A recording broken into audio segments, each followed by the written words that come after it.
হৃদয়ে আল্লাহকে নেন। আমরা সবাই ব্যস্ত হয়ে গেছি অন্যরে হেদায়েত করার জন্য, সবাই আমরা ব্যস্ত হয়ে গেছি অন্যরে মোবাইল দিয়া দেখানোর জন্য।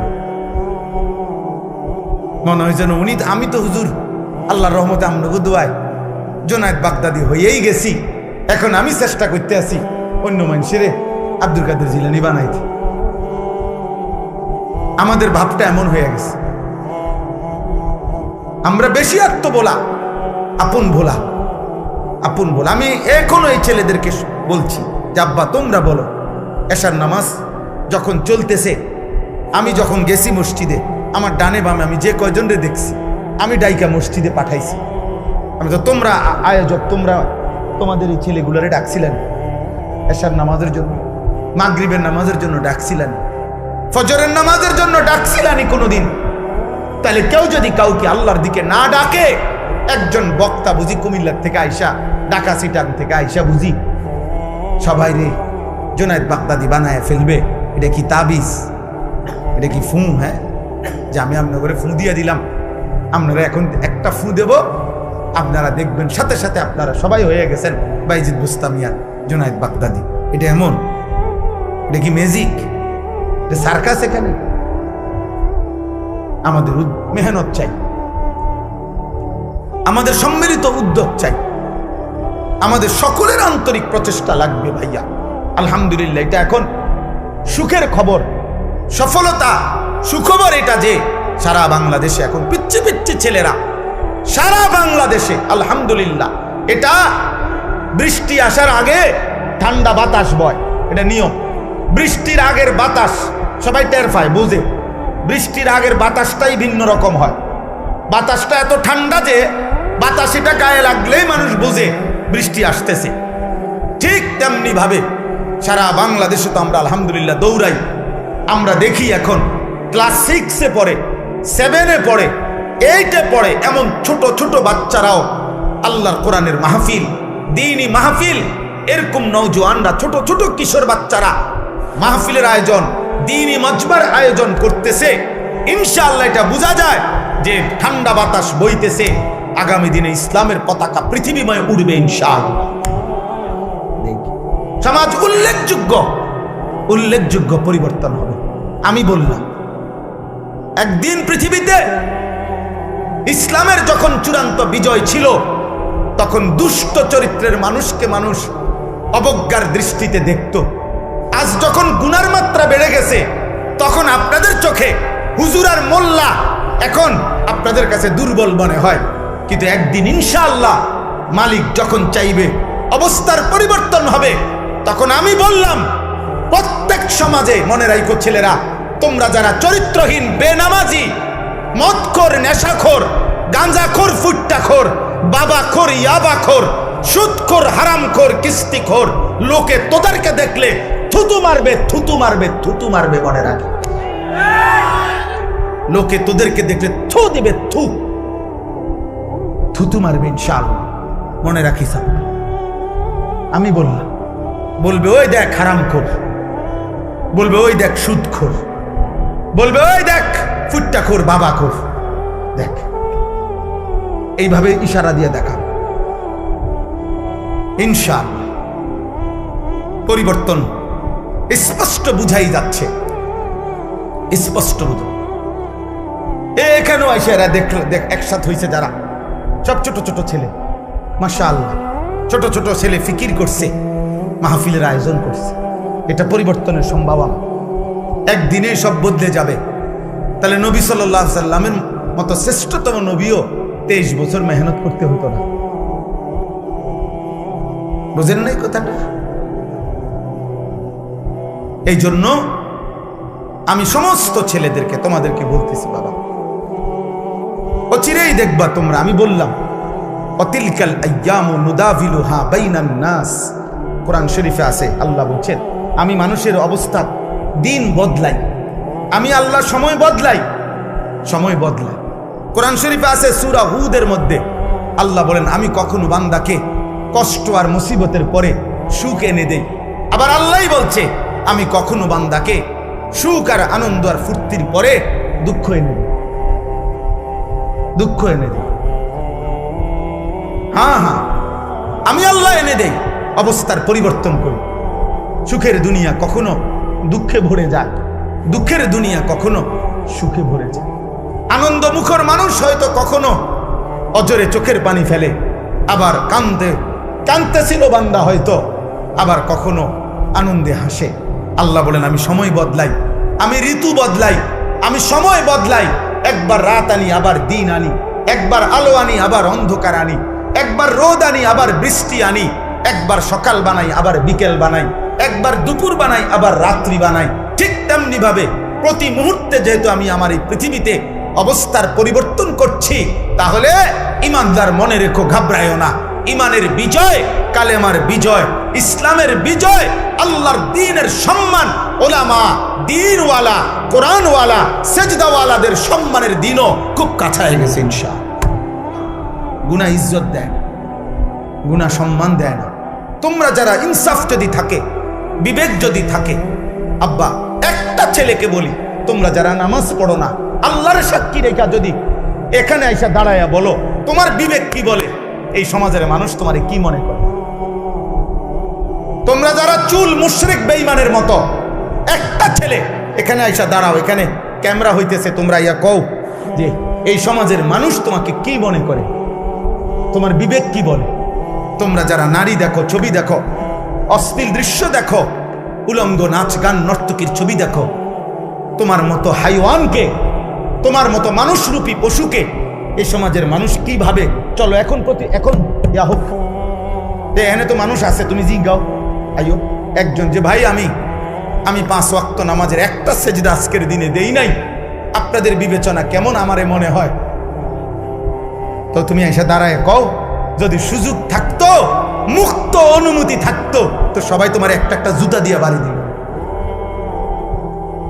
হয়তো এর দূর সাহস করবে না, মানুষ পারবে না হয়তো এর দূর হিম্মত করতে, কিন্তু বাস্তবতা হইল থুতু মারারই যোগ্য যে আমরা তো তোকে এতটা নাফরমান ভাবি নাই। তাই তুমি বলো, চ্যালেঞ্জ করো, এখন আসো। আবার আমরা যারা নামাজ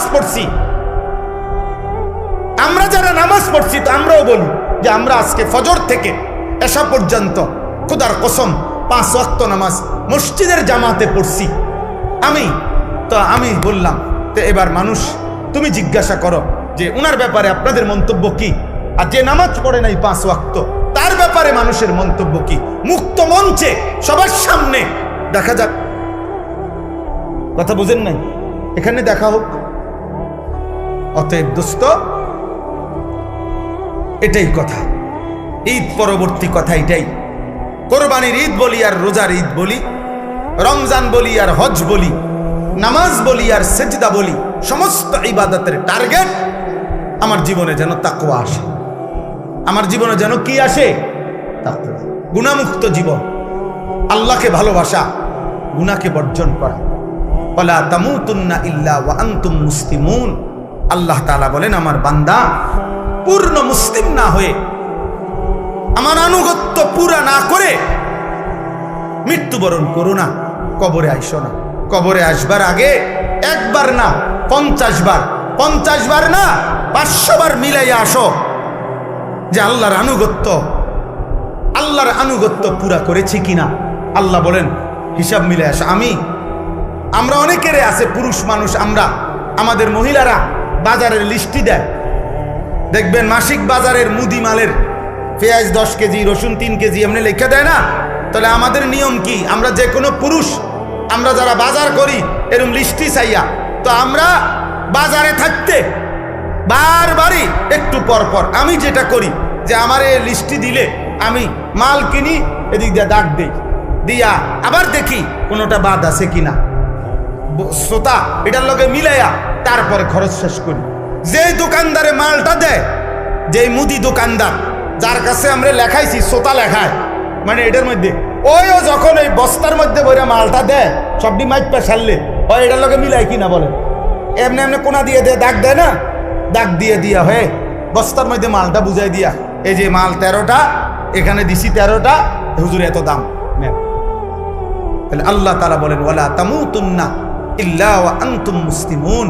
আমার বান্দা, আমার আনুগত্য, আমার ইবাদত আমার হুকুম দুনিয়ায় থাকতে মরার আগে মিলাইয়া আইসো, মিলাইয়া ডাক দিয়ে দিয়ে মিলাইয়া আইসো, মিলাইয়া কবরে আইসো, নাই তো 1 সেকেন্ডে কবরে টিকতে পারতাম। এই জন্য যে আমি সব সময় বলি, চাচা মিয়া গপ মারে সাদওয়ানে বইয়া আল্লাহর রহমতে 3 ফুট বিদেশ পাঠাইয়া জিগুন বিয়া দিয়ে লাইছি দুয়ার কইরা মাশাআল্লাহ। এখন আল্লাহর রহমতে আপনার দোয়ায় আর কোনো টেনশন নাই, ওনার মরলেও কোনো দুঃখ নাই। না, আপনি মরেন আল্লাহর রহমতে, আপনি খুব দ্রুত সময় মরে যান চাচা। আপনি মরিয়া না দেখবেন দুঃখ কাকে বলে। হ্যাঁ, কবর বুঝি বিদেশের হিসাবে কথা বলে না, কবর বুঝি বিল্ডিং এর হিসাবে। তো এটি কি কইলেন আপনি? এগুলো কি শুনাইলেন মানুষের? ও ওমরের কথা বলতেছিলাম। তো বোন এবং বোন জামাইকেও এবার আচ্ছা তরে মারছে, কেন? কালেমা গ্রহণ করবে। তাহলে অপরাধের উপরে অপরাধ, পাপের উপরে আরো পাপ। একে তো তরবারি হাতে রওনা দিয়েছে নবী সাল্লাল্লাহু আলাইহি সাল্লামকে হত্যা করবে, এটা যে কল্পনা করছে এটাও তো কত বড় পাপ, কত বড় গুনাহ। আবার এই কালেমা গ্রহণ করার অপরাধে বোন আর বোন জামাইকে আচ্ছা তরে রক্তাক্ত করে ফেলছে।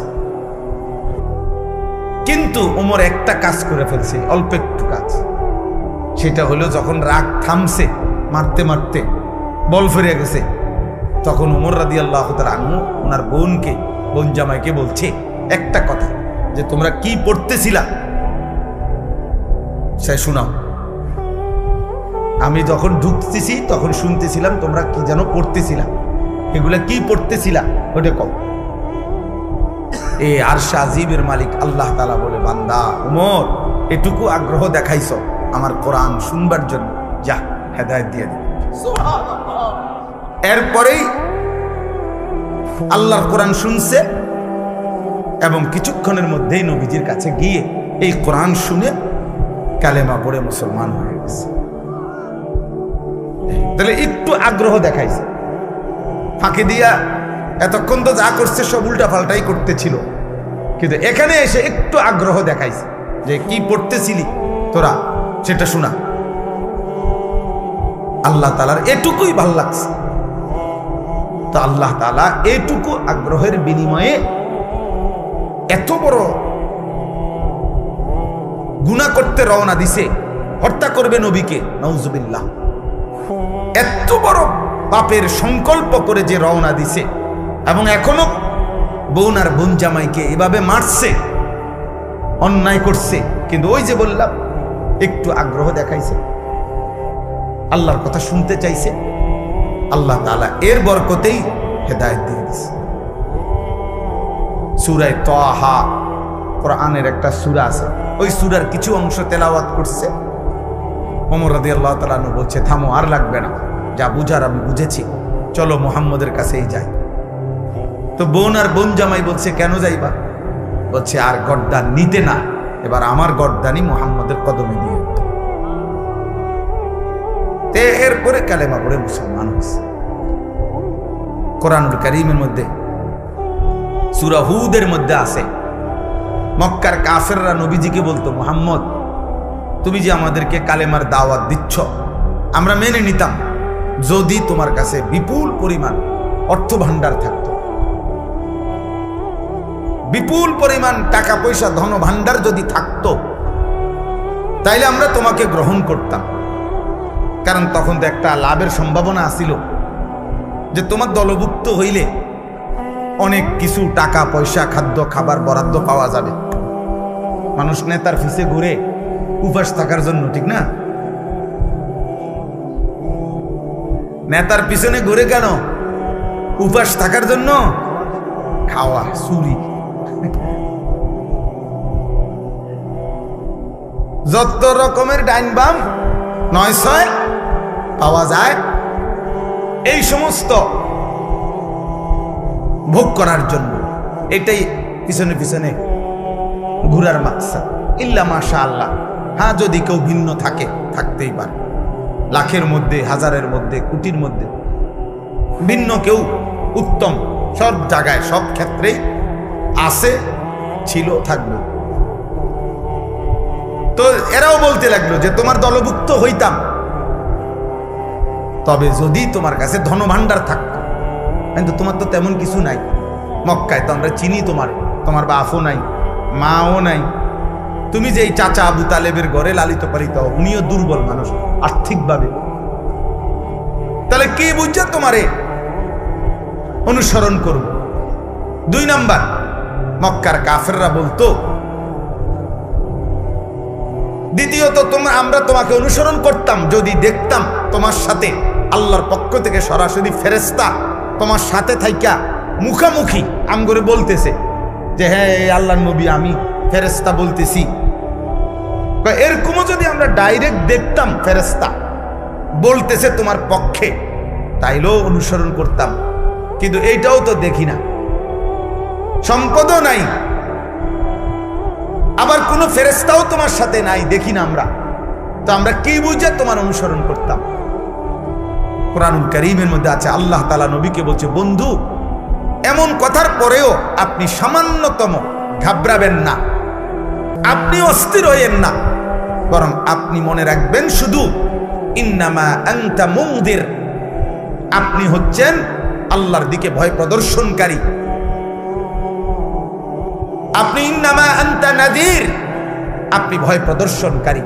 আপনার দায়িত্ব জাহান্নামের ভয় দেখানো, আপনার দায়িত্ব কবরের ভয় দেখানো, আপনার দায়িত্ব আখিরাতের ভয় দেখানো, আপনার দায়িত্ব আল্লাহর ভয় দেখানো। এটা আপনার জিম্মাদারি, আপনার দায়িত্ব আপনি শতভাগ গুরুত্ব দিয়ে আদায় করেন। এবার পরিবর্তন হইল কয়জন, হইল না কয়জন, বদলাইলো কয়জন, বদলাইলো না কয়জন, এর কোনোটা আপনার জিম্মাদারি না। সেটা আমি আল্লাহর ফয়সালা, ওইটা আমি দেব, ওইটা আমি দেব। তাইলে আল্লাহ তাআলাই এই নিজাম বলে দিয়েছেন যে নিয়ম হলো এটাই, আল্লাহর কথা বলতে থাকা, আমার দায়িত্ব বলতে থাকা। পরিবর্তন হবে কে, হবে না, বদলাবে কয়জন, বদলাবে না কয়জন, খোদার কসম বাবা, এটা আল্লাহর ফয়সালা। এই জন্যই যে তোমরা যারা নামাজ পড়ো না, তোমরা যারা গুনার মধ্যে লিপ্ত আছো ছেলেরা, তোমাদের কারো পরিবর্তনই আমার হাতে না, আব্দুল কাদের জিলানীর হাতেও না, কারো হাতে না। এমনকি খুদ নবী সাল্লাল্লাহু আলাইহি সাল্লামের হাতেও কারো পরিবর্তন ছিল না।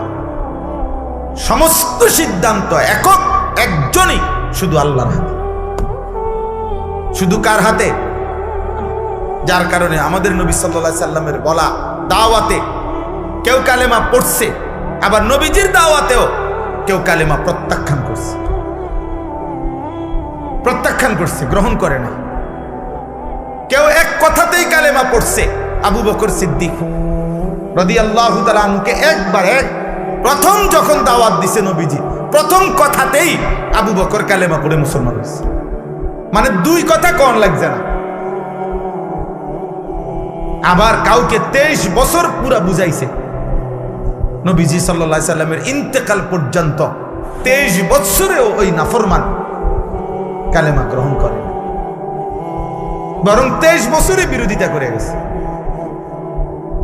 তাহলে কি বোঝা গেল? ফয়সালা কার হাতে? আল্লাহর হাতে, আল্লাহর হাতে। নবীজি সাল্লাল্লাহু আলাইহি সাল্লাম বলেছেন যতজনকে, আশা করছেন সবার জন্যই কালেমা। নবীজি একজন উম্মত কালেমা ছাড়া থাকুক, নবীজি সাল্লাল্লাহু আলাইহি সাল্লাম 1 সেকেন্ডের জন্য এটা চায় না। একজন উম্মত জাহান্নামে যাক, আল্লাহর নবী বলছে, উম্মত আমি কোনোদিন স্বপ্নেও এটা চাই না। আমি চেয়েছি আমার শেষ উম্মতটাও জাহান্নাম থেকে বেঁচে যাক, জাহান্নাম থেকে বেঁচে যাক। নবীজি বলছে, আমি তো চূড়ান্ত খুশি হব সেদিন আমার আল্লাহর নিকটে আমার শেষ উম্মতটাকেও জাহান্নাম থেকে বাঁচাইতে পারবো। যে এইভাবে নবী সাল্লাল্লাহু আলাইহি সাল্লামের আগ্রহ ছিল। ফালাআল্লাকা বাখিউন নাফসাকা আলা আথারিহিম, ভাইয়া না বসলে ফায়দা হবে না, এই দাঁড়াইয়া থাইকা লাভ হইতো না আর কি। বলে নিলাম আর আপনি বুঝতেন না। দাঁড়াইয়া ওয়াজ কলিজায় ঢোকে না, তামসা সাউন্ড যায় শুধু আর যাইবার সময় চটফুটি খেয়ে যাবেন গাড়ি।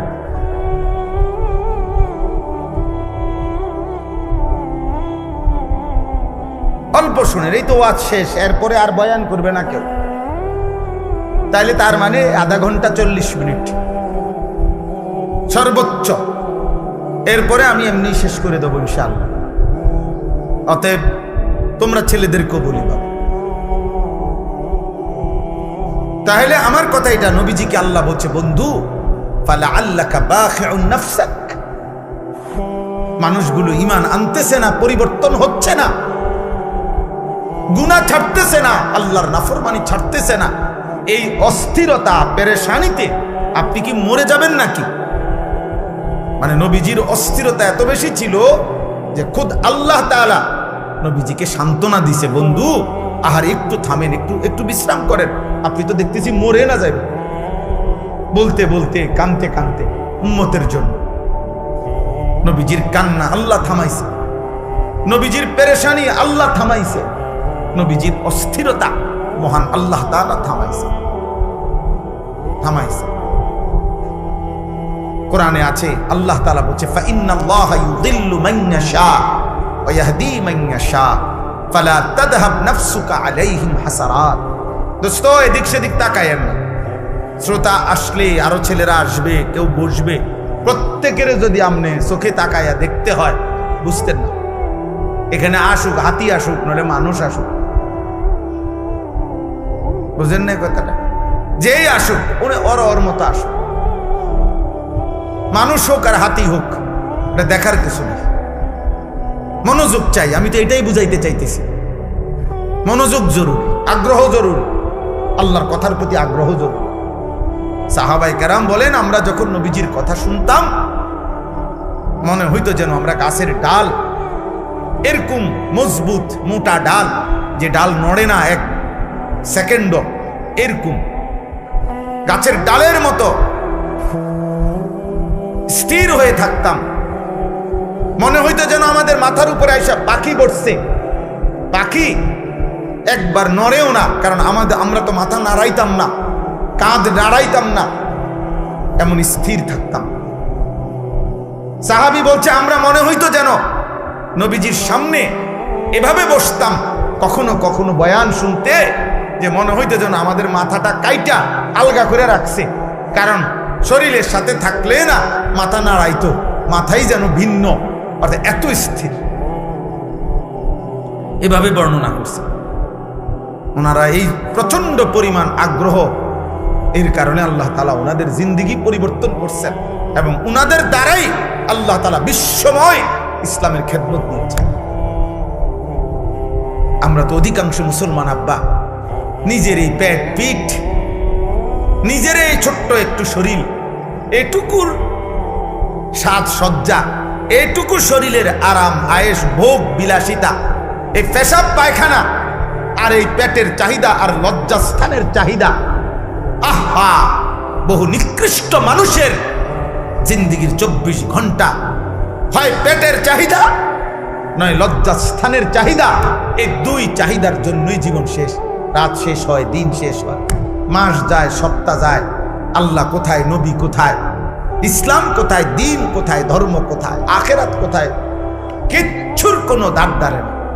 হয় পেটের ক্ষুধা আর নাই তো লজ্জাস্থানের ক্ষুধা। এই হাইওয়ান মনে করছে আর 10টা চতুষ্পদ জন্তু জানোয়ারের মতো আমার জীবনও এটাই, আমার জীবনও এটাই, পেটের ভোগ, লজ্জাস্থানের ভোগ, এই দুই চাহিদা পূরণ করে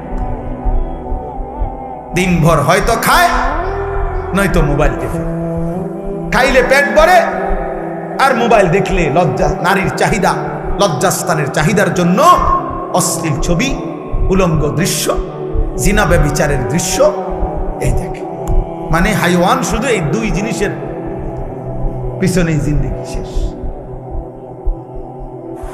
আর জীবনের কোনো উদ্দেশ্য নাই, আসা যাওয়া নাই।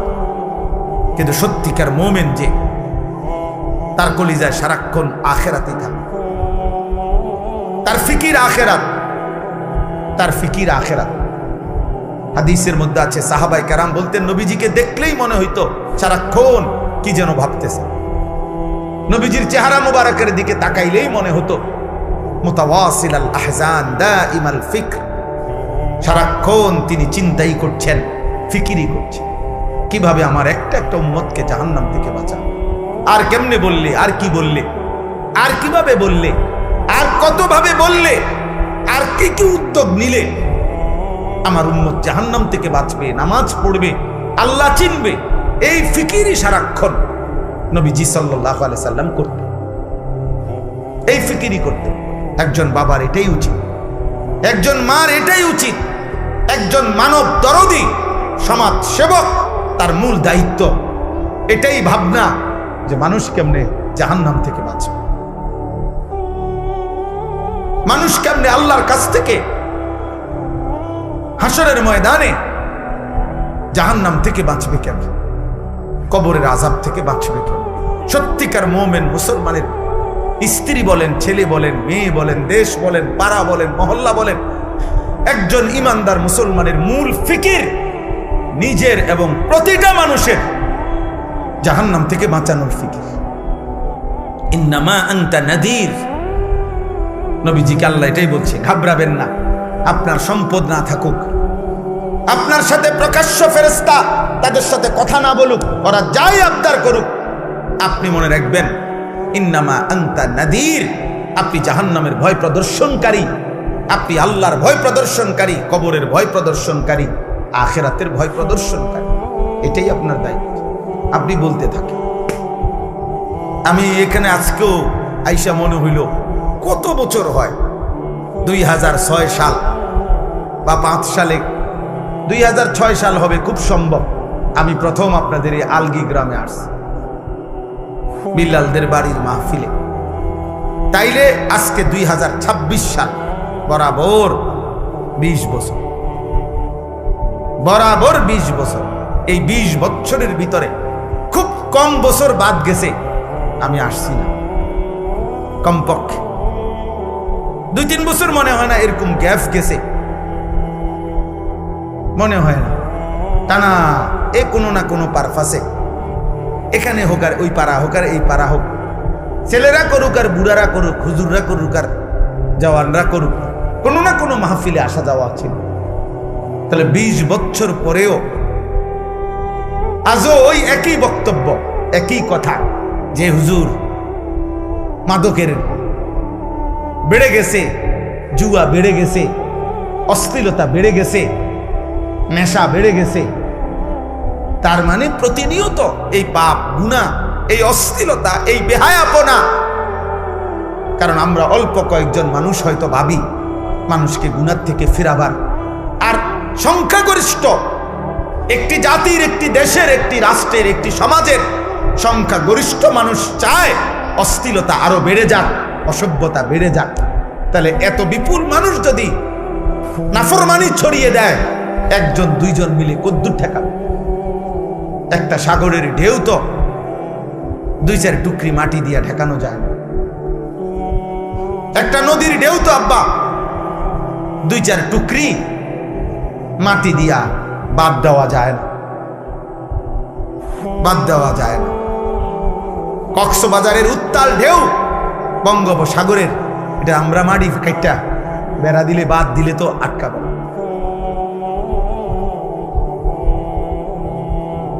এই জন্য আমি ছেলেদেরকে বলছি, এখন ওই রুমের মধ্যে বসে বলছি যে আব্বা, তোমার সমাজ, তোমাদের গ্রাম, তোমরাই ভাবতে হবে।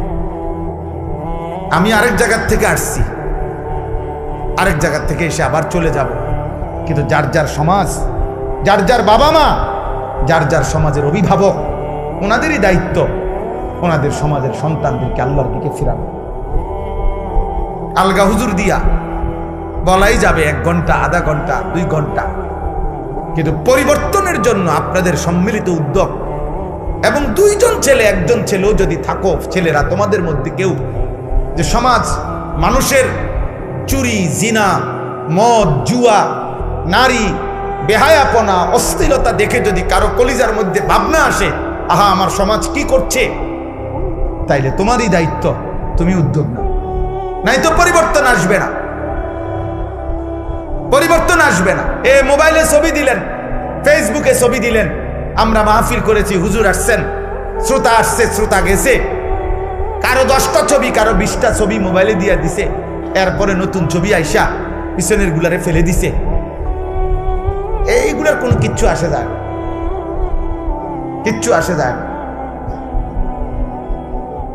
এই জন্য আমি সবার কাছে বলি, আপনারা যারা আছেন, ছেলেরা তোমরা যারা আছো, সবার বিবেক একসাথে নড়ে না। কিছু মানুষের বিবেক মরে যায়, কিছু নাফরমান আল্লাহর নাফরমানি করতে করতে কলিজা বন্ধ হয়ে যায়। খোদার কসম, এটা কোরআনে আল্লাহ বলছে। পাপ করতে করতে, নামাজ না পড়তে পড়তে, আল্লাহকে সেজদা না দিতে দিতে, অশ্লীলতার, নাফরমানি, বেহায়াপনা, অসভ্যতার, নোংরামি করতে করতে, খোদার কসম আল্লাহ বলেন, অসংখ্য নাফরমানকে এক পর্যায়ে আমি তার অন্তর মোহর মেরে দেই, কান মোহর মেরে দেই, চোখে চূড়ান্ত পর্দা ফেলে দেই, আর কোনোদিন হেদায়েত দেই না। একদিন আমার ফেরেশতা দিয়া, লাঠি দিয়া জাহান্নামেই ফেলে দেই।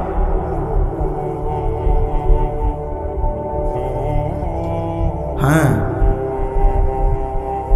খাতামা আলা সামঈহি ওয়া কলবিহি ওয়া জাআলা আলা বাসারিহি গিশাওয়া।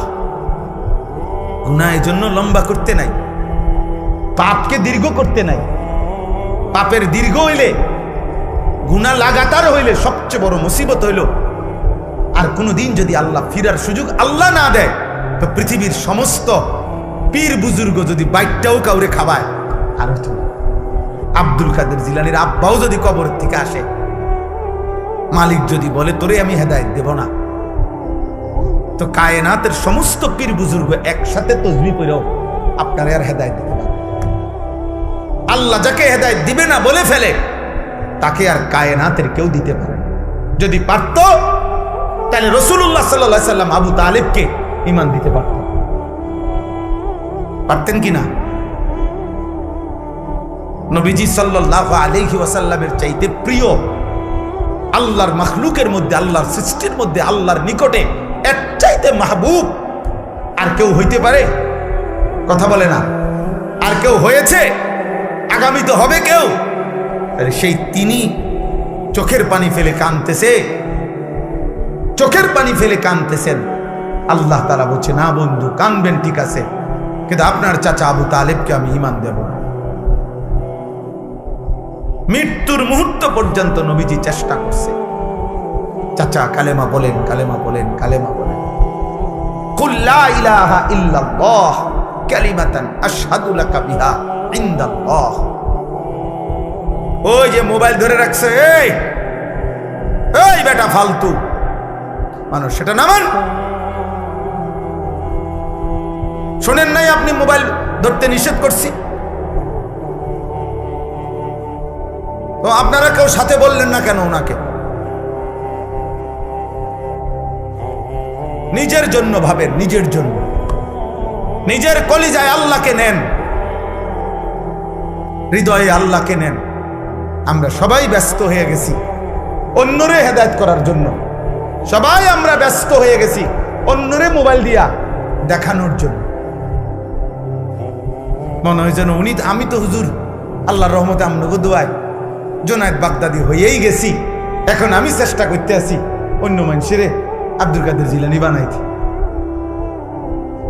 আমাদের ভাবটা এমন হয়ে গেছে, আমরা বেশি আত্মবোলা, আপন ভোলা, আপন ভোলা। আমি এখনো এই ছেলেদেরকে বলছি যে আব্বা তোমরা বলো, এশার নামাজ যখন চলতেছে, আমি যখন গেছি মসজিদে, আমার ডানে বামে আমি যে কয়জনরে দেখছি, আমি ডাইকা মসজিদে পাঠাইছি। আমি তো, তোমরা আয়োজক, তোমরা তোমাদের এই ছেলেগুলোরে ডাকছিলেন এশার নামাজের জন্য, মাগরিবের নামাজের জন্য ডাকছিলেন, ফজরের নামাজের জন্য ডাকছিলেন কোনোদিন? তাহলে কেউ যদি কাউকে আল্লাহর দিকে না ডাকে, একজন বক্তা বুঝি কুমিল্লার থেকে আইসা, ঢাকা সিটাং থেকে আইসা বুঝি সবাই রে জুনায়েদ বাগদাদি বানায় ফেলবে? এটা কি তাবিজ? এটা কি ফু? হ্যাঁ, যে আমি আপনার ঘরে ফু দিয়ে দিলাম, আপনারা এখন একটা ফু দেব, আপনারা দেখবেন সাথে সাথে আপনারা সবাই হয়ে গেছেন বাইজিদ বুস্তামিয়ার জুনায়েদ বাগদাদি। এটা এমন? এটা কি ম্যাজিক? এটা সার্কাস? এখানে আমাদের মেহনত চাই, আমাদের সম্মিলিত উদ্যোগ চাই, আমাদের সকলের আন্তরিক প্রচেষ্টা লাগবে ভাইয়া। আলহামদুলিল্লাহ, এটা এখন সুখের খবর, সফলতা সুখবর এটা যে সারা বাংলাদেশে এখন পিচ্ছি পিচ্ছি ছেলেরা সারা বাংলাদেশে আলহামদুলিল্লাহ, এটা বৃষ্টি আসার আগে ঠান্ডা বাতাস বয়, এটা নিয়ম। বৃষ্টির আগের বাতাস সবাই টের পায়, বুঝে। বৃষ্টির আগের বাতাসটাই ভিন্ন রকম হয়। বাতাসটা এত ঠান্ডা যে বাতাস এটা গায়ে লাগলেই মানুষ বুঝে বৃষ্টি আসতেছে। ঠিক তেমনি ভাবে সারা বাংলাদেশে তো আমরা আলহামদুলিল্লাহ দৌড়াই। আমরা দেখি এখন ক্লাস 6-এ পড়ে, 7-এ পড়ে, 8-এ পড়ে, এমন ছোট ছোট বাচ্চারাও আল্লাহর কোরআনের মাহফিল, দ্বীনি মাহফিল, এরকম নওজোয়ানরা, ছোট ছোট কিশোর বাচ্চারা মাহফিলের আয়োজন, দ্বীনি মজমার আয়োজন করতেছে। ইনশাআল্লাহ এটা বোঝা যায় যে ঠান্ডা বাতাস বইতেছে, আগামী দিনে ইসলামের পতাকা পৃথিবীময় উড়বে ইনশাআল্লাহ। সমাজ উল্লেখযোগ্য পরিবর্তন হবে। আমি বললাম একদিন পৃথিবীতে ইসলামের যখন চূড়ান্ত বিজয় ছিল, তখন দুষ্ট চরিত্রের মানুষকে মানুষ অবজ্ঞার দৃষ্টিতে দেখত। আজ যখন গুনার মাত্রা বেড়ে গেছে, তখন আপনাদের চোখে হুজুর আর মোল্লা এখন আপনাদের কাছে দুর্বল মনে হয়। কিন্তু একদিন ইনশাআল্লাহ মালিক যখন চাইবে অবস্থার পরিবর্তন হবে, তখন আমি বললাম প্রত্যেক সমাজে, মনে রাখো ছেলেরা, তোমরা যারা চরিত্রহীন, বেনামাজি, মদখোর, নেশাখোর, গাঁজাখোর, ফুট্টাখোর, বাবাখোর, ইয়াবাখোর, সুদখোর, হারামখোর, কিস্তিখোর, লোকে তোদেরকে দেখলে থুতু মারবে, থুতু মারবে, থুতু মারবে। মনে রাখি, লোকে তোদেরকে দেখলে থু দিবে, থুতু মারবে ইনশাআল্লাহ। মনে রাখিস, আমি বললাম, বলবে ওই দেখ হারামখোর, বলবে ওই দেখ সুদখোর, বলবে ওই দেখ ফুট্টাখোর, বাবাখোর, দেখ। এইভাবে ইশারা দিয়ে দেখা। ইনশাআল্লাহ পরিবর্তন স্পষ্ট বুঝাই যাচ্ছে, স্পষ্ট বুঝা। এখানেও এসে এরা দেখ একসাথে হয়েছে যারা, সব ছোট ছোট ছেলে, মাশাআল্লাহ, ছোট ছোট ছেলে ফিকির করছে, মাহফিলের আয়োজন করছে। এটা পরিবর্তনের সম্ভাবনা। একদিনে সব বদলে যাবে। তাহলে নবী সাল্লাল্লাহু আলাইহি সাল্লামের মতো শ্রেষ্ঠতম নবীও 23 বছর মেহনত করতে হতো না। বুঝেন নাই কথাটা? এই জন্য আমি সমস্ত ছেলেদেরকে, তোমাদেরকে বলতেছি, বাবা অচিরেই দেখবা তোমরা। আমি বললাম অতিলকাল আইয়ামু নুদাভিলুহা বাইনান নাস, কোরআন শরীফে আছে, আল্লাহ বলছেন আমি মানুষের অবস্থা দিন বদলাই, আমি আল্লাহ সময় বদলাই, সময় বদলাই। কোরআন শরীফে আছে সূরা হুদের মধ্যে আল্লাহ বলেন আমি কখনো বান্দাকে কষ্ট আর মুসিবতের পরে সুখ এনে দেই। আবার আল্লাহই বলছে আমি কখনো বান্দাকে সুখ আর আনন্দ আর ফুর্তির পরে দুঃখ এনে দেই, দুঃখ এনে দেই। হ্যাঁ হ্যাঁ, আমি আল্লাহ এনে দেই, অবস্থার পরিবর্তন করি। সুখের দুনিয়া কখনো দুঃখে ভরে যায়, দুঃখের দুনিয়া কখনো সুখে ভরে যায়। আনন্দ মুখর মানুষ হয়তো কখনো অজরে চোখের পানি ফেলে, আবার কাঁদতেছিল বান্দা হয়তো, আবার কখনো আনন্দে হাসে। আল্লাহ বলেন আমি সময় বদলাই, আমি ঋতু বদলাই, আমি সময় বদলাই। একবার রাত আনি, আবার দিন আনি, একবার আলো আনি, আবার অন্ধকার আনি, একবার রোদ আনি, আবার বৃষ্টি আনি, একবার সকাল বানাই, আবার বিকেল বানাই, একবার দুপুর বানাই, আবার রাত্রি বানাই। ঠিক তেমনি ভাবে প্রতি মুহূর্তে যেহেতু আমি আমার এই পৃথিবীতে অবস্থার পরিবর্তন করছি, তাহলে ইমানদার মনে রেখো, ঘাবড়ায়ও না। ইমানের বিজয়, কালেমার বিজয়, ইসলামের বিজয়, আল্লাহর দ্বীনের সম্মান, ওলামা, দ্বীনওয়ালা, কোরআনওয়ালা, সেজদাওয়ালাদের সম্মানের দিনও খুব কাছায় গেছে ইনশাআল্লাহ। তোমরা গুনাহ ছাড়ো, অসভ্যতার সীমা ছাড়ায় যাচ্ছ তোমরা। 24 ঘন্টায় যাদের এক ওয়াক্ত নামাজ পড়তে মন চায় না, নাফরমান সন্তান, মনে রাখিস সীমা ছাড়ায় যাচ্ছ। 24 ঘন্টা যারা নারী ছাড়া, ছবি ছাড়া, মোবাইলের উলঙ্গ দৃশ্য ছাড়া যাদের রাত কাটে না, দিন কাটে না, নাফরমান মনে রাখিস সীমা ছাড়ায় গেছে। এটা বাড়াবাড়ি, বাড়াবাড়ি, এটা বাড়াবাড়ি। দিবানিশি যারা মদের আড্ডায়, নেশার আড্ডায়, মনে রাখিস নাফরমান সীমা ছাড়ায় গেছে। ঠিক হবে না এটা। যে মালিক রোদ আনে সে মালিক বৃষ্টিও আনে, যে মালিক হাসায় সে মালিক কাঁদায়, সুখ যে মালিক দেয় দুঃখ সেই মালিকে দেয়, জীবন যে মালিক দেয় মৃত্যু সেই মালিকেই দেয়, সুস্থতা যিনি দেয় অসুস্থতা তিনিই দেয়, হায়াত যিনি দেয় মৌত তিনিই দেয়। না ভিন্ন কেউ? কথা বলেন না, ভিন্ন কেউ না, একই আল্লাহ।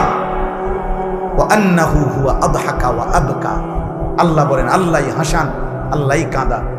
আদহাকা মানে আল্লাহ হাসান, আবকা মানে আল্লাহ কাঁদা। ওয়া আন্নাহু হুয়া আমাতা ওয়া আহইয়া। আল্লাহ বলেন আল্লাহই মৃত্যু দেন, আল্লাহই জীবন দেন, আল্লাহই জীবন দেন, আল্লাহই রাত আনেন, আল্লাহই দিন আনেন, আল্লাহই আনেন। প্রতি সেকেন্ড আল্লাহই বদলায়, প্রতি মুহূর্ত সময়ের প্রত্যেকটা সেকেন্ড বদলায় কে? কথা বলেন না, কে বদলায়? রাত, এই যে এখন রাত, কে আনলেন? আগামীকালকের ভোর আনবে একমাত্র কে? তিনি যদি রাত ধরে রাখে কারো ক্ষমতা নাই, আলো আনবে। তিনি যদি আলো ধরে রাখে কারো ক্ষমতা নাই, অন্ধকার আনবে। বলো ভাই, আফসোসের বিষয়, আফসোসের বিষয়। আব্বা এশার নামাজের টাইম হইছে, এই সময়ও যে ছেলেগুলো এখানে দাঁড়াইয়া ছিল, এমন অসভ্য বেয়াদব কেমনে হইল আব্বা? মুসলমানের ঘরে এত বড় বেয়াদব সন্তান কেমনে হইল? বাবার অপমান তুমি, মায়ের অপমান। নামাজ চলতেছিল, এখন ওয়াজ শুনতে আসছে। কি ওয়াজ শুনবো আব্বা? ওয়াজ মানে তো ফুটবল খেলা না, ওয়াজ মানে তো নাটক আর সিনেমা না, ওয়াজ মানে তো আখিরাতের কথা, ওয়াজ মানে তো নামাজের কথা, ওয়াজ মানে তো কবরের কথা, ওয়াজ মানে তো নসিহত, ওয়াজ মানে তো গুনাহ ছাড়ার কথা, ওয়াজ মানে তো তাকওয়ার কথা, আল্লাহকে ভয় করার কথা। আল্লাহ আমাদেরকে বুঝ দান করে, আল্লাহ আমাদেরকে ফিকির দান। তোমরা একটা একটা ছেলের কাছে আমানত, কেউ একজনই বুঝো, কিন্তু এটা মনে রেখো, গুনাহ ইজ্জত দেয় না। নারী, ছবি, মদ, জুয়া, জিনা, ব্যভিচার ঈমান থেকে বিচ্ছিন্ন করে দেয়। আমি হাদিস বলি, আল্লাহর নবী সাল্লাল্লাহু আলাইহি ওয়াসাল্লাম বলেন, যে ব্যক্তি জিনা করে, নারীর সাথে কোনো হারাম কাজ করে, খোদার কসম এই এক পাপ। আর হলো অশারিবাল খামরা, যে নেশা করে, মদ খায়, গাঁজা খায়, বাবা খায়, ফুট্টা খায়, ফেন্সিডিল খায়, ইয়াবা খায়, এমন নিকৃষ্ট নাফরমান, খোদার কসম আল্লাহর নবী বলছে, ব্যভিচারী আর নেশাখোর, এই দুই নাফরমানের কলজাত থেকে ওই পাপ অবস্থায় আল্লাহ তাআলা ঈমান খুলে রাখা দেয়। এই কোরআন ধরে বলি, কোরআন হাতে ধরে বলি, আল্লাহ তার কলিজা হৃদয় থেকে ঈমান বের করে ফেলে। আল্লাহ বলে, নেশাখোর ঈমানটা দিয়ে যা, যা, আমার ঈমান আমি রেখে দিলাম, এবার বেঈমান যা, তুই যা। আল্লাহ বলে, চরিত্রহীন লম্পট, নারীর সাথে গুনাহ করবি, ঠিক আছে যা, আমার ঈমান আমারে দিয়া যা, আমি ঈমান রেখে দিলাম, কালিমা রেখে দিলাম, এবার যা। কি সাংঘাতিক কথা! ঈমানবিহীন যদি মৃত্যু হয়, এই ঈমান যদি আর ফিরে না আসে, এই কালেমা যদি আর ফিরে না যায়, তো দুনিয়ার মানুষে না জানে আমনে মুসলমান, আমনে মানুষে না জানে, আইডি কার্ডে না, তো কবরে কি মানুষ আইডি কার্ড দেয়নি? ভোটার আইডি কার্ড কবরে দেয়নি কেউ। জন্ম নিবন্ধন সনদ দিয়ে কোনো কবরে দরকার আসেনি। আসল সত্য জানে কে? আসল হাকিকত জানে কে? আল্লাহ।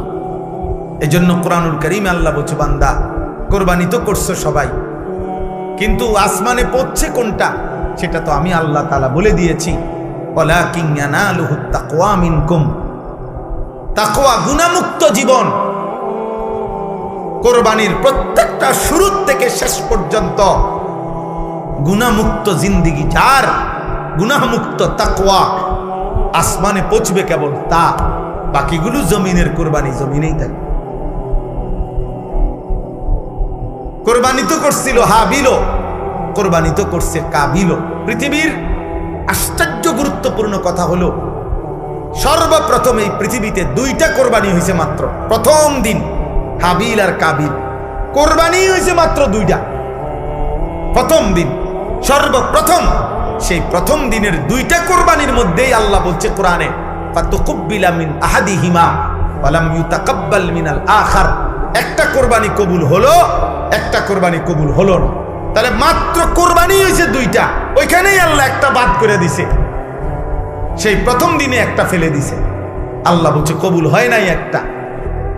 তো সেখানেই আল্লাহ বলে দিছে, ইন্নামা ইয়াতাকাব্বালুল্লাহু মিনাল মুত্তাকিন। শোনো বান্দা, কিয়ামত পর্যন্ত কেউ কোরবানি কবুল হবে তার, তাকওয়া থাকবে যার। কোরবানি কবুল হবে কার বলেন? বলেন না সবাই, বলেন কার? তাকওয়া থাকবে যার। তাকওয়া মানে গুনাহমুক্ত জীবন। তাকওয়া মানে কি বলেন? গুনাহমুক্ত জীবন। গুনাহমুক্ত জীবন, গুনাহমুক্ত। কি কি গুনাহমুক্ত? এক নাম্বার, সম্পদ গুনাহমুক্ত। এজন্য সুদখোরের টাকায় কোরবানি হয় না, ঘুষখোরের টাকায় কোরবানি হয় না, কিস্তিখোরের টাকায় কোরবানি হয় না, প্রতিদিন বাজারে ব্যবসা করে যে ওজনে কম দেয় এই হারামখোরের টাকায় কোরবানি হয় না, মানুষকে নিয়মিত যে ঠকায়, প্রতিনিয়ত প্রতারণা করে, অবৈধ উপার্জন করে, হারাম রোজগার করে, এই হারামখোরের এই টাকায় কোরবানি আদায় হয়। গোস্ত সিদ্ধ হয়, গোস্ত কি হয়? সিদ্ধ। রুটি দিয়ে খাওয়ান যায়, এটার সমস্যা নাই। রুটি দিয়ে তো ঝোল খাওয়া যায়, গরুর গোস্ত খাওয়া যায়, মুরগির গোস্ত খাওয়া যায়, রুটি দিয়ে খাইতে অসুবিধা নেই, হেটার লেগে আটকাইতো না। চুলা যেটাই দেন, পাত্তর চুলা দিলেও সিদ্ধ হয়ে যাবে। বুঝেন না? পাত্তর দিলেও এটা কি হয়ে যাবে? নরম হয়ে যাবে। পাত্তর নরম হয় না আগুনের মধ্যে? চুন বানায় কি দিয়া? পাত্তর দিয়ে তো বানায়। আমি নিজ চোখে দেখছি, সুনামগঞ্জ ছাতক চুনের ফ্যাক্টরি, এরকম বড় বড় পাথর, এগুলোই ভাঙ্গা ভাঙ্গা, এগুলোই কি হয়? চুন বানায়। পাথর এই আগুনের মধ্যে গলে গলে নরম হয়, এগুলোর মধ্যে মেডিসিন কেমিক্যাল দেয়, তো এরপরে চুন হয়। এই জন্য মূলত যে চুন খায় সে পাথরে খায়। হ্যাঁ হ্যাঁ মা, সত্য কথা এটা, আপনি জিজ্ঞাসা করেন নাই। তাইলে সিদ্ধ হবে, রুটি দিয়া খাওয়া যাবে আব্বা, কিন্তু গুনাহমুক্ত না হলে আসমানে যাবে না। ইন্নামা ইয়াতাকাব্বালুল্লাহু মিনাল মুত্তাকিন। নিশ্চয়ই আল্লাহ কোরবানি কবুল করবে তার, তাকওয়া থাকবে যার। সমস্ত আমলের মধ্যে এই কথাটাই আজকে পড়ছি, সমস্ত ইবাদতের মধ্যে এক মুসলমান, খোদার কসম, এক মুসলমানের জিন্দেগীর সবকিছুতে মনে রাখতে হবে তাকওয়া হলো তার প্রথম প্রধান তার নজর।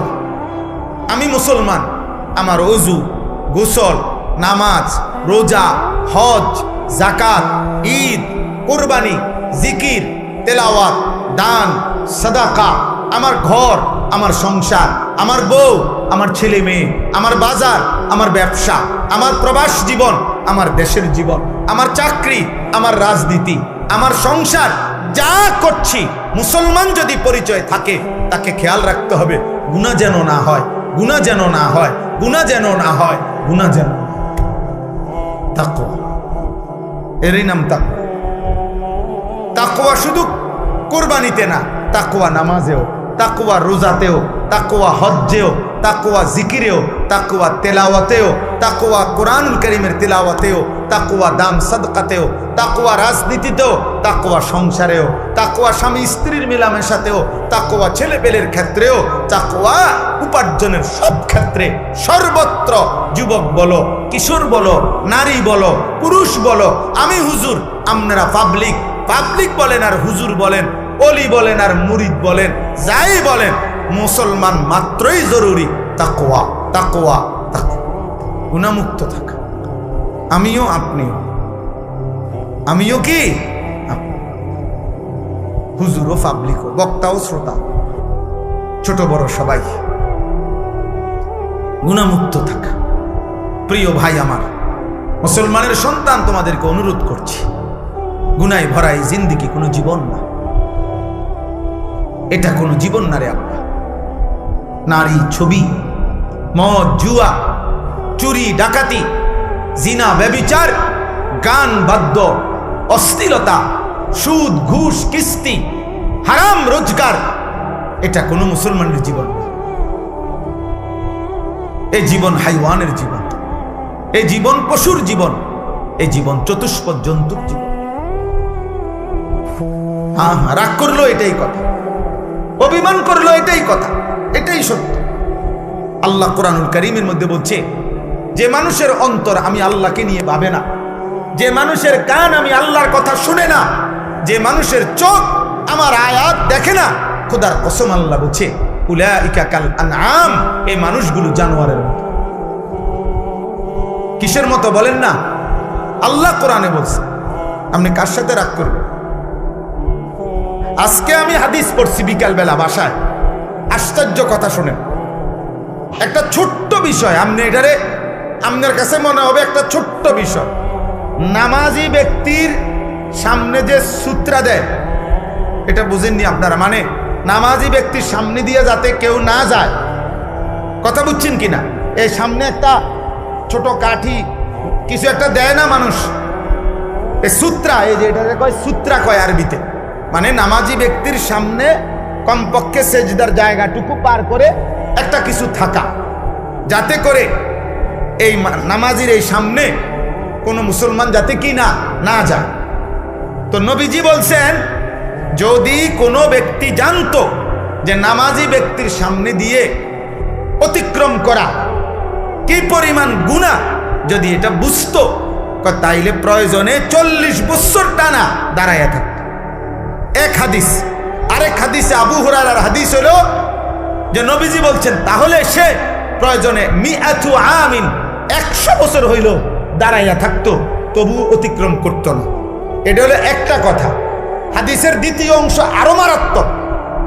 এই সামান্য এই বিষয়টা যে নামাজি ব্যক্তির সামনে দিয়ে যেন অতিক্রম না করে, নবীজি বলেন, তোমাদের নামাজের সামনে যদি কেউ অতিক্রম করতে চায়, তোমরা তাকে হাত দিয়ে প্রয়োজনে বাধা দাও।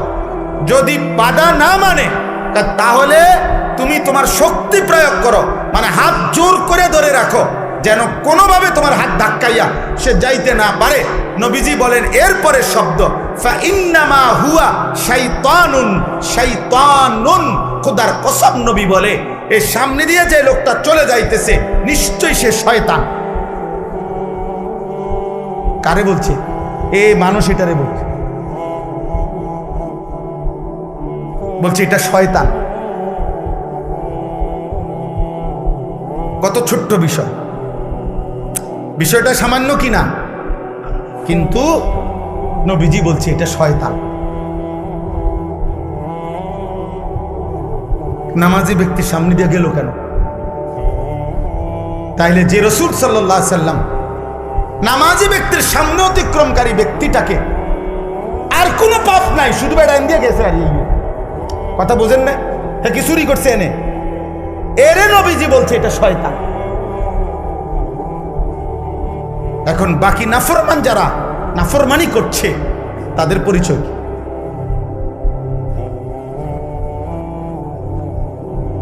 তাদের পরিচয় কি? নাউজুবিল্লাহ। দোস্ত আমার, বন্ধু আমার, ছেলেরা আমার, কেউ হয়তো তোমারে ধরতেছে না, কেউ হয়তো তোমারে ছুঁইতেছে না, কেউ হয়তো তোমারে ফিরাইবার মতো সাহস করছে না, ফলে তুমি যা ইচ্ছা তাই করে নষ্ট হয়ে যাচ্ছ। কিন্তু শেষ পর্যন্ত তো কেউ রে ছাড়াই তুমি কবরে যাইবা। একাকী সেদিন তুমি কেমনে শুইবা? কেমনে শুইবা? এই জন্য আজকে এটাই আমার বক্তব্য। আমি কোরআনুল কারীমের যে আয়াতটা পড়ছি, সূরা আলে ইমরানের 4 নম্বর পারা 3 নম্বর সূরা, 102 নম্বর আয়াত আল্লাহ তাআলা বলছেন, হে ঈমানদারগণ, ইত্তাকুল্লাহা হাক্কা তুকাতিহ, তোমার সবটুকু সাধ্য দিয়ে, তোমার সবটুকু সামর্থ্য দিয়ে ঈমানদার মুমিন আল্লাহকে ভয় করো, তাকওয়া অবলম্বন করো, গুনাহ থেকে বাঁচো, গুনাহ থেকে বাঁচো, গুনাহ থেকে বাঁচো, গুনাহ থেকে বাঁচো। সবটুকু সামর্থ্য দিয়ে তুমি যুদ্ধ করো, তুমি প্রাণপণ লড়াই করো, তুমি সর্বোচ্চ হিম্মত করো যে আল্লাহ, আমি বেঁচে থাকতে জেনে বুঝে আমি আপনার নাফরমানি করব। আল্লাহ বলছে, বান্দা এটা তোমার কাছে আমার চাওয়া, কারণ তুমি মুমিন। ইয়া আইয়ুহাল্লাযীনা আমানু, তুমি মুসলমান। তুমি হিন্দু হইলে আমি বলতাম না, তুমি ইহুদির বাচ্চা হইলে তোমার আমি বলতাম না, তুমি খ্রিস্টান হইলে আমি বলতাম না, তুমি বৌদ্ধ হইলে আমি বলতাম না, তুমি যদি বলতা তুমি মুরতাদ, নাস্তিক, বেঈমান, আল্লাহ বলে তাইলে আমি তোমারে বলতাম না, কিন্তু তুমি বলছো তুমি মুসলমান, এই জন্য তোমাকে বলছি। এখন আমরা যারা এখানে দাঁড়াইয়া বসে আছি, আমরা নিজেকে মুসলমান বলি তো? কথা বলে না? ছেলেরা বলো না তোমরা মুসলমান? সবাই বলো তো। তোমাদেরকে আল্লাহ বলছে, ইত্তাকুল্লাহা হাক্কা তুকাতিহ, আল্লাহকে ভয় করো। আল্লাহকে ভয় করা মানেই হলো গুনাহ ছেড়ে দাও। আল্লাহকে ভয় করার প্রথম তর্জমা গুনাহ বর্জন। এই জন্যই তো বলছে আল্লাহ, যদি গুনাই ছাড়তে না পারো বান্দা, তো আমার ঈমান আমারে দিয়া দাও, লাগবে না, যাও। তোমার মতো 2-4 জন নষ্ট মানুষ ঈমানদার না হইলেও আমার আখিরাতে অসুবিধা হবে না, আমার জান্নাতেও লোকের ঘাটতি হবে। এই জন্য নবীজি বলছে যে মদখোরের কলিজার থেকে, নেশাখোরের কলিজার থেকে আল্লাহ ঈমান রাইখা দেয়, যায় দিয়া যায়। জিনা ব্যভিচার করে যে নারীর সাথে, হারাম প্রেম, হারাম সম্পর্ক, অশ্লীলতা যে করে, আল্লাহ তার হৃদয় থেকে ঈমান রেখে দেয়। যা, আমার ঈমান আমার দিয়া যা, যা যা বেঈমান, এবার যা বাইর। আল্লাহ নবী, আল্লাহ কোরআনে বলছেন, হে সুদখোর, আমি আল্লাহর সাথে সুদ খাচ্ছ, ঠিক আছে খাও, শুধু মনে রেখো আমি আল্লাহর সাথে যুদ্ধের ঘোষণা শুনে নাও, তোর লগে আমি যুদ্ধ করব, দেখি তুই আমার সাথে যুদ্ধ কইরা তোর অভাব কেমনে মিটাস। আমি আল্লাহ, আমি থাকতে তোর আমি দেব। খোদার কসম, এটা কোরআনের আয়াত। আল্লাহ সুদখোরকে ডাইরেক্ট বলছে, তোর লগে আমি যুদ্ধ করলাম, যুদ্ধের ঘোষণা দিলাম, আমি তোর অভাব দূর করব না, চাই তোর কোন আব্বা তোর অভাব দূর করে আমি দেব, তোর কোন বাফে আছে। এই জন্য পৃথিবীর একটা সুদখোর আজ পর্যন্ত সুখের কোনো দাবি করতে পারে নাই। লোনের পর লোন নিতেছে, টাকার পর টাকা নিতেছে, একটা পর্যায়ে দেউলিয়া হইয়া, একটা পর্যায়ে দেউলিয়া। কালকে রাত্রে, গতকালকে রাত্রে, আহা, একজনের কথা আমারে বলতেছে, একজনে শুনাইছে, দোয়া চাইছে যে হুজুর, লোন নিতে নিতে, সুদ নিতে নিতে 400 কোটি টাকা নিছে, নিয়ে একসাথে বড় বড় প্রকল্প 6টা কোটি কোটি টাকা খরচ করে এক একটাতে ব্যয় করে সাজাইছে। এখন যারা টাকা নিছে দিছে উনারে, সবাই একসাথে টাকা খুঁজতেছে। এখন সে সুদের টাকা সুদ করবে নাকি বেচা কিনা কইরা টাকা উঠাবে, পুঁজি আনবো না লাভ আনবো, কোনো কিছু নাই। একেবারে কসম শুনাইতেছে যে শেষ পর্যন্ত এখন দেউলিয়া হইয়া বাড়ি ছাড়া। আর এই গত 3-4 মাস আগে স্ত্রী, ওই লোক বলতেছে আমার কাছে চোখের পানি ফেলার মতো, বলতেছে হুজুর, উনি ওনার স্ত্রীর পায়ে ধরে রয়েছে, বউয়ের পাও ধরে রয়েছে ওই কোটি কোটি টাকার মালিক, যে তুমি আমারে ছেড়ে যাইও না, আমার এখন আর কিচ্ছু নাই। বেটি বলে, না তোর কাছে যেহেতু কিছুই না, সম্পদ কিচ্ছু নাই, আমি তোর মতো ফকিরের কাছে থাকবো না, কয়ে বউ চলে গেছে। আহা, দুনিয়া তারে আজ কোথায় নিয়ে গেছে, হারাম তাকে আজ কোথায় নিয়ে গেছে। আজ ঘর হারা, স্ত্রী হারা, মানুষের সাথে সম্পর্ক হারা। এই জন্য গুনাহ ইজ্জত দেয় না আব্বা, আজ না হোক কাল লজ্জিত করে। এটাই আমার শেষ কথা। আমি অনুরোধ করলাম গুনাহ ইজ্জত দেয় না, গুনাহ সম্মান দেয় না। তোমরা যারা ইনসাফ যদি থাকে, বিবেক যদি থাকে, আব্বা একটা ছেলেকে বলি, তোমরা যারা নামাজ পড়ো না, আল্লাহর সাক্ষী রেখা যদি এখানে আইসা দাঁড়ায়া বলো তোমার বিবেক কি বলে, এই সমাজের মানুষ তোমারে কি মনে করে? তোমরা যারা চুল মুশরিক বেঈমানের মতো, একটা ছেলে এখানে আইসা দাঁড়াও, এখানে ক্যামেরা হইতেছে, তোমরা ইয়া কও যে এই সমাজের মানুষ তোমাকে কি মনে করে, তোমার বিবেক কি বলে? তোমরা যারা নারী দেখো, ছবি দেখো, অশ্লীল দৃশ্য দেখো, উলঙ্গ নাচ গান নর্তকীর ছবি দেখো, তোমার মতো হাইওয়ানকে, তোমার মতো মানুষরূপী পশুকে এই সমাজের মানুষ কি ভাবে? চলো এখন এখন ইয়া হোক, এখানে তো মানুষ আছে, তুমি জিজ্ঞাও আইও একজন যে ভাই আমি 5 ওয়াক্ত নামাজের একটা সেজদা আজকের দিনে দেই নাই, আপনাদের বিবেচনা কেমন আমারে মনে হয়? তো তুমি এসে দাঁড়ায় কও, যদি সুযোগ থাকতো, মুক্ত অনুমতি থাকতো, তো সবাই তোমার একটা একটা জুতা দিয়ে বাড়ি দিবে। হয়তো এদ্দুর সাহস করবে না, মানুষ পারবে না হয়তো এদ্দুর হিম্মত করতে, কিন্তু বাস্তবতা হইল থুতু মারারই যোগ্য যে আমরা তো তোকে এতটা নাফরমান ভাবি নাই।